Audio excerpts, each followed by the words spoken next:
اس سے پہلے آیت کریمہ کے اندر یہ بات بیان کی گئی کہ اللہ تبارک و تعالیٰ قرآن کے ذریعے سے، قرآن کے حکام کے ذریعے سے بہتوں کو راہ راست عطا فرماتا ہے، اور بہت سارے لوگ اس سے گمراہ بھی ہو جاتے ہیں، اور جو گمراہ ہوتے ہیں وہ فاسق ہیں۔ فاسق کی 3 قسمیں بیان کی گئی۔ اب وہ فاسق اللہ تعالیٰ نے ان کی کچھ صفتیں بیان فرمائی۔ الذین ینقضون عہد اللہ من بعد میثاقہ، جو توڑتے ہیں اللہ کے وعدے کو پختہ ہونے کے بعد۔ اللہ کا کون سا وعدہ ہے جو فاسق توڑ رہے ہیں؟ تو یہ عالم الست اور عالم ارواح میں اللہ تبارک و تعالیٰ نے روز میثاق 3 وعدے لیے تھے۔ ایک وعدہ اللہ تعالیٰ نے تمام اولاد آدم سے لیا تھا اور ارشاد فرمایا الست بربکم، کیا میں تمہارا پروردگار نہیں ہوں؟ تو تمام آدم کی اولاد نے اس وقت کہا تھا بلا، کیوں نہیں، تو ہی ہمارا پروردگار ہے، تو ہی ہمارا رب ہے، تو ہی ہمارا معبود ہے۔ تو ایک وعدہ تمام اولاد آدم نے کیا، وہ وعدہ یہ کہ اللہ تبارک و تعالیٰ کو سب نے اپنا رب مانا، اور زمین پہ آنے کے بعد بہت سارے جو انسان ہیں وہ وعدہ توڑ رہے ہیں، اور جو وعدہ توڑنے والے ہیں وہ فاسقوں کی جماعت ہے۔ اور دوسرا وعدہ اللہ تعالیٰ نے خاص انبیاء کرام سے اس دن لیا، وہ وعدہ انبیاء کرام سے اللہ نے یہ لیا تھا کہ دین کی تبلیغ کرنا، دین کے حکام کو قائم رکھنا۔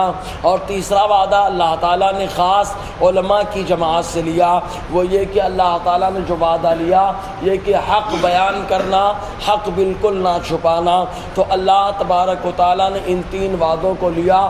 تو جو بیچ کا وعدہ انبیاء کرام سے ہے، تو سارے نبیوں نے اپنا حق تو ادا کر دیا، لیکن ربوبیت کا دعویٰ کرنے کے باوجود، وعدہ کرنے کے باوجود انسان زمین پر آیا تو اللہ تبارک و تعالیٰ کی ذات کو فراموش کرنے لگا۔ اور مزید یہ کہ اب علماء سو، اللہ تعالیٰ نے وعدہ لیا تھا حق بولنا، حق کو مت چھپانا، تو انہوں نے حق چھپانا شروع کر دیا اور حق بولنا بند کر دیا۔ تو ایسوں کو اللہ تبارک و تعالیٰ راہ راست سے ہٹا دیتا ہے، اور اللہ تبارک و تعالیٰ ان کے نصیب میں گمراہی کو مسلط کرتا ہے۔ رب فرماتا ہے الذین ینقضون عہد اللہ من بعد میثاقہ، جو توڑتے ہیں اللہ کے وعدے کو پختہ ہونے کے بعد۔ اور کچھ لوگوں نے جو ہے یہ الگ الگ انداز میں بھی اس کی وضاحت کی، اور وہ یہ کہا کہ جیسے ایمان لانے کے بعد تمام لوگوں نے انبیاء کرام سے جو وعدے کیے وہ وعدہ مراد ہے۔ چنانچہ یہاں پر وعدے کی جب بات آئی تو علامہ اسماعیل حقی علیہ رحمۃ اللہ نے حضرت مالک بن دینار رحمۃ اللہ علیہ کے حوالے سے ایک حکایت نقل کی۔ آپ ارشاد فرماتے ہیں حضرت مالک بن دینار رضی اللہ تعالیٰ عنہ کے چچا کا ایک لڑکا تھا جو ظالم بادشاہ کی خدمت کیا کرتا تھا۔ ظالم بادشاہ جو وقت کا تھا وہ جو ظلم کرتا ہر ظلم میں وہ شریک ہو جاتا۔ اللہ تبارک و تعالیٰ نے اس کو بیماری میں مبتلا کر دیا، تو بیماری میں پریشان ہوا۔ تب اس نے اللہ تعالیٰ کی بارگاہ میں عہد کیا اور وعدہ کیا کہ اے اللہ، میں منت مانتا ہوں کہ اگر میں بیماری سے شفا پا گیا تو بادشاہ کے ظلم میں ذرا برابر بھی اس کا ساتھ نہیں دوں گا اور نہ اس کی حمایت کروں گا۔ اللہ تعالیٰ کی مرضی، اس نے وعدہ کیا، اللہ نے شفا عطا فرما دیا، لیکن وہ اپنے وعدے کو فراموش کر گیا۔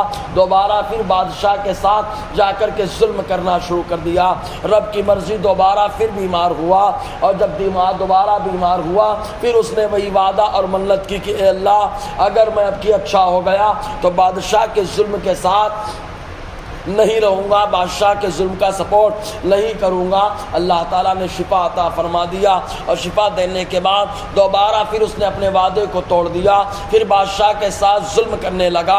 اللہ تعالیٰ نے اب کی جو بیماری دی، بڑی سخت بیماری دی، خود الفاظ موجود ہے علتاً شدیدہ، اللہ تعالیٰ نے شدید بیماری میں جو ہے مبتلا کر دیا۔ اس بیماری کی وجہ سے لوگوں نے حضرت مالک بن دینار رضی اللہ تعالیٰ عنہ کی بارگاہ میں معاملہ رکھا کہ آپ کے چچا کا لڑکا ہے جو بیماریوں میں مبتلا ہے، آپ تشریف لائے اور ارشاد فرمایا وجہ کیا ہے، پورا معاملہ تفصیل سے بتا۔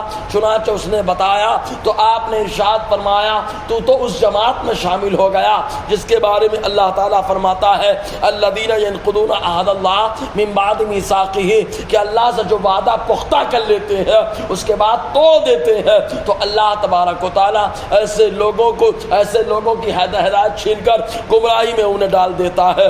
بہرکیف تو اللہ تبارک و تعالیٰ سے کیا وہ وعدہ بہرکیف بڑا اہم وعدہ، اور وعدے کے تعلق سے ایک حدیث پاک میں آقا نے فرمایا ثلاث من کن فیہن کان منافقا خالصا، تین چیزیں ایسی ہیں جس کے اندر پالی جائیں وہ پکا منافق ہوگا، بولے تو جھوٹ بولے، اور اس کے بعد امانت دی جائے تو امانت میں خیانت کر دے وے، وَإِذَا وَعَدَ أَخْلَفَا، اور جب وعدہ کرے تو وعدہ خلافی کرے۔ تو یہ تین باتیں جس کے اندر پالی جائیں حضور نے فرمایا وہ منافق ہوا کرتا ہے۔ چنانچہ جب یہ وعدے کی بات آئی حضرت اسماعیل علیہ السلام کے بارے میں امام فخر الدین رازی نے تفسیر کبیر کے اندر لکھا، ارشاد فرماتے ہیں اللہ تعالیٰ نے قرآن میں انہیں صادق الوعد کہا، وعدے کا سچا۔ معاملہ یہ ہوا تو اسماعیل علیہ السلام کا گزر ہو رہا تھا، ایک شخص نے آ کر کے آپ سے کچھ سوال کیا، آپ نے جواب عنایت فرمایا۔ اس نے کہا میں گھر سے آ رہا ہوں، اگر آپ سے ملاقات ہو جائے تو کچھ اور بات کروں گا۔ آپ نے ارشاد فرمایا ٹھیک ہے چلے جاؤ، میں یہیں پہ کھڑا ہوں۔ چنانچہ وہ چلا گیا اور جانے کے بعد بھول گیا۔